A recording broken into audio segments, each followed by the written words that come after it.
தமிழ்நாட்டை தவிர எல்லா மாநிலங்களிலும் தலித்துகள் இன்றைக்கு பிஜேபியை ஆதரிக்கக்கூடிய நிலை உருவாகிவிட்டது. தமிழ்நாட்டில் பிஜேபி காலூன்ற விடாமல் தடுப்பதில் விடுதலை சிறுத்தைகளின் பங்களிப்பு மகத்தானது. ஏன் என்றால் நமக்கு ஒரு கிளாரிட்டி இருக்கு. எது அம்பேத்கர் கருத்தியல் என்கிற புரிதல் நம்மிடத்திலே இருக்கிறது. அதைவிட ஒரு தற்காலிகமான வளர்ச்சிக்காக, தற்காலிகமான புகழுக்காக, தற்காலிகமான அதிகாரத்திற்காக நாம் அம்பேத்கரின் பாதையை விட்டு வழிவிட முடியாது, நழுவிவிட முடியாது. 4 எம்எல்ஏ போதாது, அது 10 மாறணும் அப்படின்னு சொல்றதுல என்ன பெரிய வளர்ச்சி இருக்கிறது? 4 10 ஆகிவிட்டால் மாற்றம் நிகழ்ந்து விடுமா? 2 எம்பிக்கள் போதாது, அது 5 எம்பிக்களாக வேண்டாமா? 2 2ஆக இருந்தாலும் அது 5ஆக மாறினாலும் ஒரே இம்பாக்ட் தான். ஒன்றும் பெருசாக நீங்க சாதிச்சிட முடியாது. தனிநபர்கள் அதிகாரம் பெறுவது என்பதல்ல, பதவி பெறுவது என்பதல்ல, சமூக மாற்றத்தை ஏற்படுத்துவதற்கான தாக்கத்தை நாம் உருவாக்க வேண்டும். அதுதான் முக்கியமானது. புரட்சியாளர் அம்பேத்கருடைய கனவு அதுதான். அவர் மட்டும் கான்ஸ்டிடியூஷனை எழுதாமல் இருந்திருந்தால் இந்த மண்ணில் செக்யூலரிசம் என்பதை பற்றி பேசுவதற்கான வாய்ப்பே இல்லாமல் போயிருக்கும். எழுதுகிற போதே இந்த தேசத்திற்கான அரச மதத்தை அவர்கள் முடிவு செய்திருப்பார்கள்.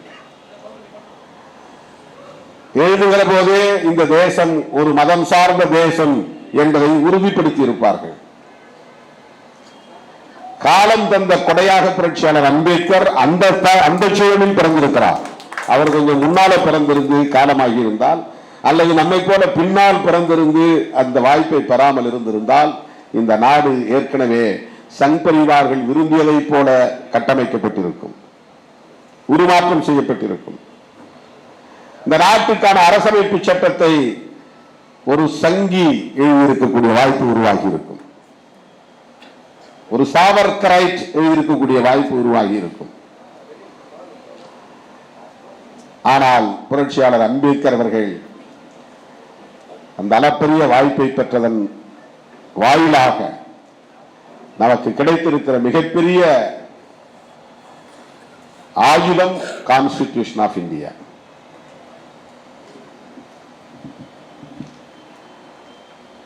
அதை நீர்த்து போக செய்கிற எல்லா முயற்சிகளையும் அவர்கள் செய்து வருகிறார்கள் என்பதை அறியாமலேயே நாம் அவர்களையும் இன்றைக்கு நம்பக்கூடிய நிலை உருவாகி இருக்கிறது. இந்தியா முழுவதும் இதுதான் நடக்கிறது. பெரியாரை நேரடியாக அவர்கள் எதிரி என்று அடையாளம் காட்ட முடிகிறது. அம்பேத்கரை எப்படி அவர்களால் அடையாளம் காட்ட முடியவில்லை, நேரடியாக எதிர்க்க முடியவில்லை. பெரியாரை எதிரி என்று காட்டுகிற அந்த அணுகுமுறை சரி. அம்பேத்கரை தங்களுடைய மதிப்புக்குரியவர் என்று காட்டுவது ஆபத்தானது.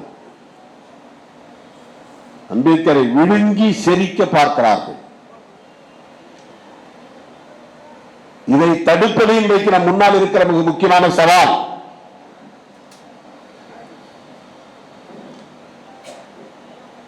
அம்பேத்கரை பற்றி இன்றைக்கு அதிகம் பேசுகிறவர்கள் வலதுசாரிகள். சொன்னார் பாருங்க, திரு ஆனந்த் தெல்தும்பே அவர்கள் சொன்னார், ஏன் பிஜேபிக்கு இந்த மக்கள் வாக்களிக்கிறார்கள், இந்த மக்களுடைய எமோஷனல் பாண்ட் என்னங்கிறத புரிஞ்சு வச்சிருக்கிறார். அவர் அந்த பல்ஸை பிடிச்சு வச்சிருக்கிறார், அந்த வீக்னஸை புரிஞ்சு வச்சிருக்கிறார். அவர் சொல்றார் அம்பேத்கரினுடைய கடவுள்ங்கிறார். யாரு? Modi. Baba Sahib is my god. பிரதமர் மோடி சொல்லுகிறார்.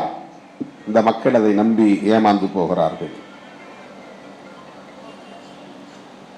தோழர்களே, விடுதலை சிறுத்தைகளின் பணி தமிழ்நாட்டு எல்லையோடு முடிந்துவிடக் கூடாது. இந்தியா முழுவதும் விரைவில் பரவ வேண்டிய தேவை இருக்கிறது. எலெக்ஷன்லாம் மறந்துருக்க தேவையே இல்லை. எலெக்ஷனில் கூட்டணியில் இருக்கணும், அதை ஜெயிக்கணும், இதை ஜெயிக்கணும், அதல்ல பிரச்சனை. அது நம்முடைய முக்கியமான அஜெண்டா கிடையாது. ஆனால் அதில் ரொம்ப தெளிவாக இருக்கணும். அந்த அஜெண்டா நமக்கு வேண்டாம், அது செகண்டரி தான்னாலும் கூட நாம் எலெக்ஷனை சந்திச்சாகணும், கூட்டணியில் தொடர்ந்தாகணும் போது அதுலேயும் நம்ம தெளிவாக இருந்தாகணும். அதுக்கான ஒரு ஃபைட்டிங் தான் இப்போ நடந்துகிட்டு இருக்கு. அதுக்கான ஒரு சண்டை தான் இப்போ நடந்துகிட்டு இருக்கு. அவர்கள் நினைப்பதை போல நான் அவர்கள் விரும்புவதை செய்ய வேண்டும், அவர்கள் விரும்புவதை சொல்ல வேண்டும், அவர்கள் விரும்புவதை முடிவாக எடுக்க வேண்டும் என்று எதிர்பார்க்கிறார்கள். ஏன் என்ன முடிவு எடுக்கல, ஏன் என்ன கருத்து சொல்லல? உங்க எதிர்பார்ப்புகள் எல்லாம் எதிர்வினை ஆற்றுவதற்காகவா நாங்கள் இயக்கம் வைத்திருக்கிறோம்.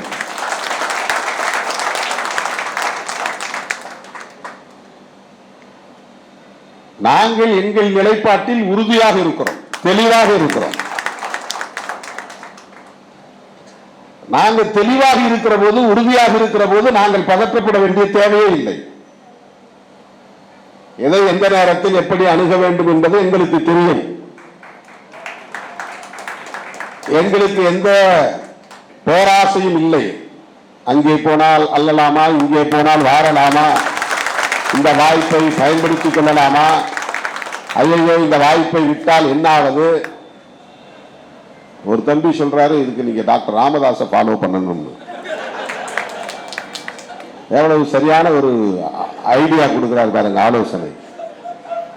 பாதகம் செய்பவரை கண்டால் நாம் பயங்கொள்ளலாகாது பாப்பா, மோதி மிதித்து விடு பாப்பா, அவர் முகத்தில் உமிழ்ந்து விடு பாப்பா.